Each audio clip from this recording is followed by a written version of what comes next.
An emergency declaration for Iowa, who had an incredible windstorm like probably they've never seen before. It really did a lot of damage. So I've informed the governor, I've informed Senator Grassley and Senator Joni Ernst.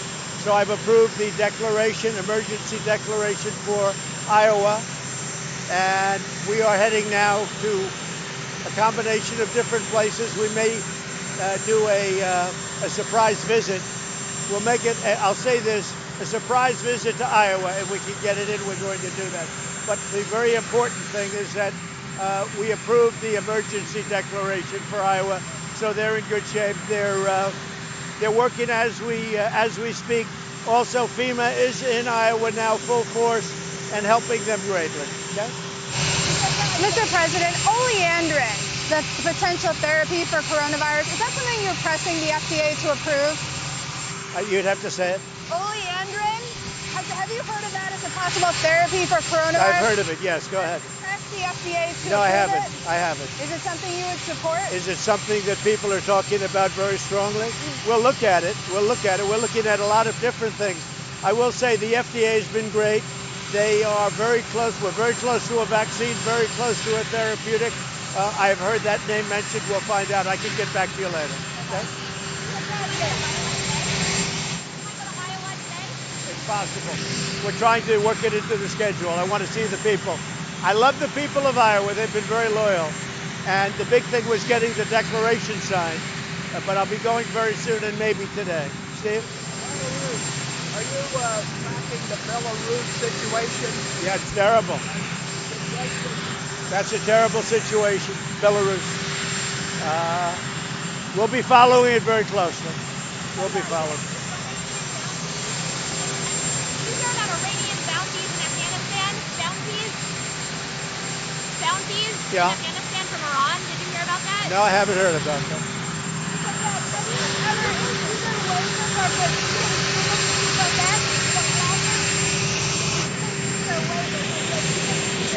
Back to We're going to look at that. We've been asked that question. Brazilian students coming back in. We're looking at it very closely. We're looking at the Brazilian situation. We'll take care of all of them. Okay? So we'll see you in a little while. Yeah, Sid.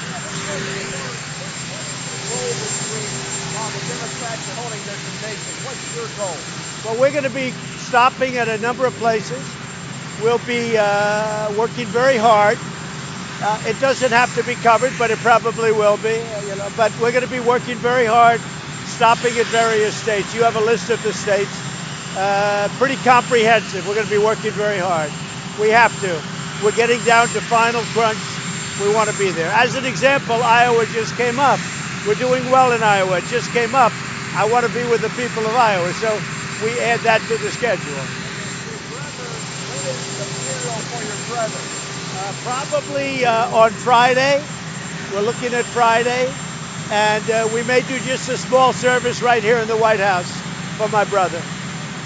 We're looking at doing that. That would be, I think, a great honor to him. I think he'd be greatly honored. He loves our country. He loved our country so much.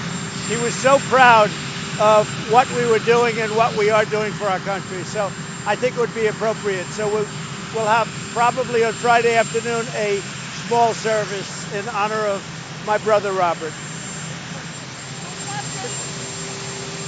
Any updates, sir, on stimulus for the coronavirus? Anything? No, I think this. I think that Nancy Pelosi and Chuck Schumer should get back into Washington and they should approve stimulus for the people. We should give some of this was China's fault. It wasn't their fault. And we'd like to see payment going to the people, maybe PPE, but we want payment going to the people. We'll take care of the post office. We want to make sure that the post office runs properly, and it hasn't run properly for many years, for probably 50 years. It's run very badly. So we want to make sure that the post office runs properly and doesn't lose billions of dollars. Somebody said it lost $78 billion over a relatively short period of time. That's over years. $78 billion, so you can't have that. No, we will work with them, but we want money to go to the people that need it, and they don't want to do that. They just want to take care of the bailout money. They want bailout money to go to their friends that are doing a bad job running Democrat states. You have states that are losing a lot of money. They've been poorly run by Democrats for many years, and that's all they want to talk about is bailing out those states. That's unfair to the rest of the country. Mr. President, the cutbacks on service are going to affect. Are you worried about cutbacks in service affecting people getting medication and prescriptions? No, the post office is running very well. The post office, now look, if you look at the post office, for years that's all people complained about. We're going to run it well, and we're going to not lose so much money. One of the things the post office loses so much money on is delivering packages for Amazon and these others. Every time they deliver a package, they probably lose $3 or $4. That's not good. They have to raise those prices. Okay, not for the people to pay, but for Amazon and those companies to pay. Thank you very much. On mail-in ballots, why are you opposed to mail-in ballots when they cannot be hacked by foreign interests or Russians? Absentee ballots are great.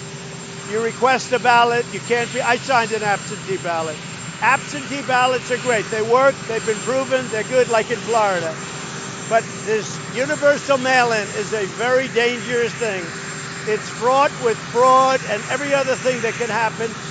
And we have to be very, very careful. We have a very big election coming up. I think we're going to do very well. And I want to make sure the election is not stolen. And so does everybody else. And I'm sure both sides feel that way. So we have to be very careful with this universal mail-in ballot. Absentee ballots are great. They've worked for a long time. And I totally endorse absentee ballots. Thank you very much, everybody. The Postmaster General, a big donor to you, to slow the mail? No, not at all. Wouldn't do that. No, I have encouraged everybody, speed up the mail, not slow the mail. And I also want to have a post office that runs without losing billions and billions of dollars a year, as it has been doing for 50 years. Thank you. Speed up the mail if you're removing machines, if you remove the machines, Mr. President, and the boxes.